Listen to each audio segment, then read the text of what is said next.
Hey, c'est tellement bon, ce suspense-là. Là. C'est pas croyable, la chute à la fin. C'est bon, c'est bon. Ça s'intitule « Cette nuit dans la vie de Chéri » et l'auteur, c'est Daniel Vallée. C'est moi ça. C'était l'automne 2018 que j'ai assisté au vernissage de l'artiste peintre Suzon Demers qui présentait 8 tableaux de femmes. Elle leur avait inventé des costumes extraordinaires et c'est la comédienne Geneviève Couture qui lui servait de modèle. Quand je suis rentrée chez moi, je me suis mise à écrire sur ces beaux personnages et j'ai relié toutes ces femmes intrigantes entre elles. Un suspense est né. Et j'ai presque envie de vous en faire un bref résumé du livre « Cette nuit dans la vie de Chéri ». C'est simple, l'histoire de 2 femmes. Clarisse, une couturière de quartier qui mène une vie très très tranquille, et Eva, une jeune comédienne très très ambitieuse qui se pointe chez la couturière pour qu'elle lui confectionne une extravagante robe de scène. Au fil de leur rencontre, au fil des échanges, des essayages, les 2 femmes se lient vraiment d'amitié. Mais cette relation intime se complique un peu quand Eva multiplie les surprises, les pièges. Au cours de cette nuit que la couturière passera chez la comédienne, c'est là qu'elle découvrira le vrai fond de cette histoire. Maintenant, à la manière du petit pousset, je vais vous semer des indices comme autant de petits cailloux pour vous inviter à me suivre jusqu'au bout. Je suis une simple couturière de quartier, heureuse avec mon mari, mon amour, Thomas. Je taille, je coupe, je couds, je découds, je recouds, j'enfile, je désenfile. Des fuseaux, des ciseaux, des rubans, des aiguilles, des épingles, c'est mon univers. Jusqu'au jour où la jeune comédienne Eva est entrée dans ma vie et m'a fait connaître le théâtre. Je ne suis plus une couturière de quartier. Je suis une costumière et ma vie a basculé. Je lui ai confectionné une robe magnifique qui lui va à ravir. Puis elle se met à valser dans l'atelier. Elle attrape un masque accroché au mur et danse encore. Danse, Eva, danse!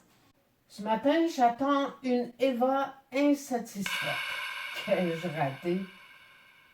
Elle, si espiègle et toujours rieuse, elle se plaint de blessures au cou causées par le col trop rigide, trop serré. Il faut recommencer.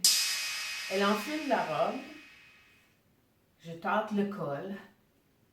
Je ne vois pas de problème avec le col.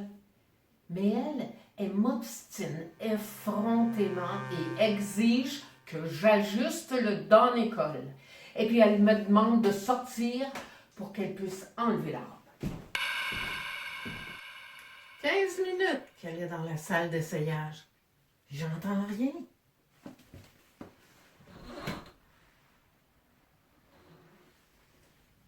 Elle est à moitié nue, le kimono pendouillant. Elle s'est endormie sur le récamier. Elle a des marques au cou, des bleus, des traces de doigts, de pouces. C'est pas le col qui l'a blessée. On dirait qu'on a voulu l'étrangler.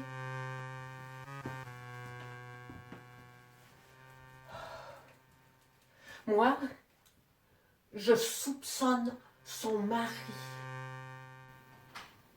Un matin, Eva est arrivée dans l'atelier avec l'idée fixe de visiter toute la maison.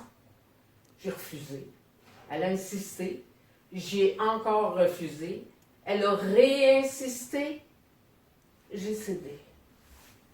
Elle a fouiné dans tous les recoins. Eva m'a invitée à une répétition de la pièce « Cette nuit dans la vie de Chéri ». Ah, quel talent! Quelle rigueur, cette comédienne! Et puis, toute l'équipe me félicite pour ce beau costume que j'ai créé pour elle.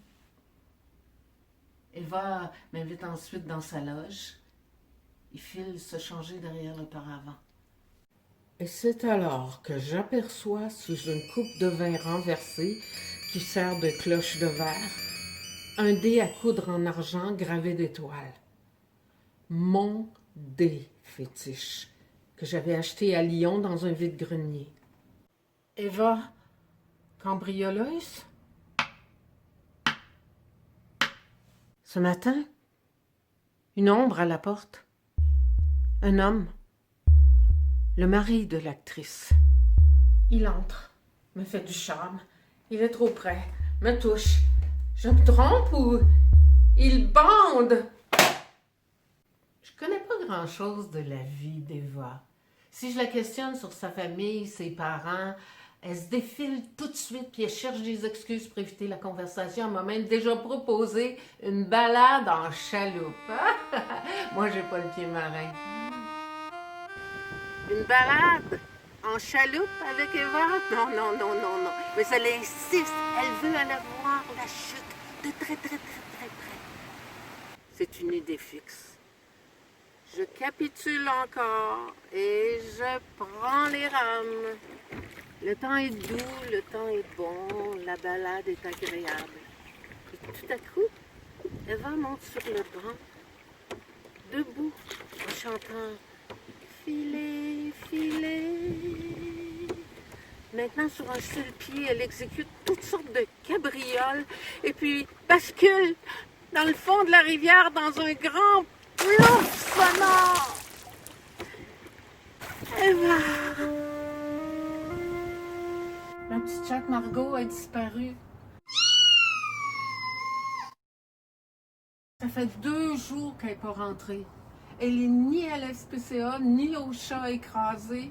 Moi, j'ai l'impression qu'elle a été kidnappée puis qu'elle cherche à s'enfuir, la pauvre Margot. Ce matin, à la une du journal, une superbe photo d'Eva Martin avec ma chatte Margot dans les bras.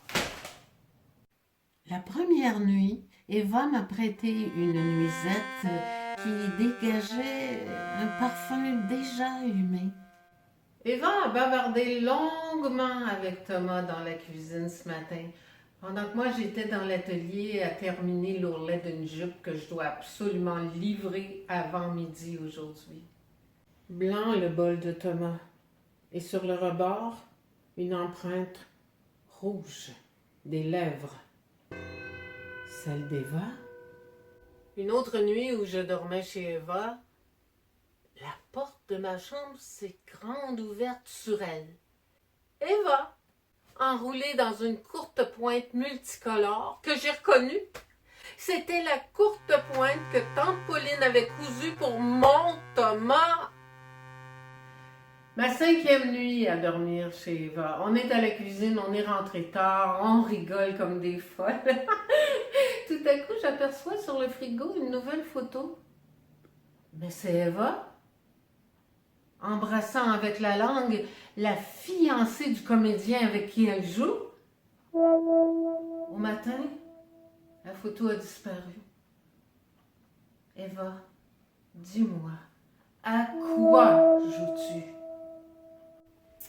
Soir de première pour cette nuit dans la vie de Chérie, cette pièce d'un dramaturge inconnu. Eva est tout simplement magistrale dans ce rôle. Le public est conquis.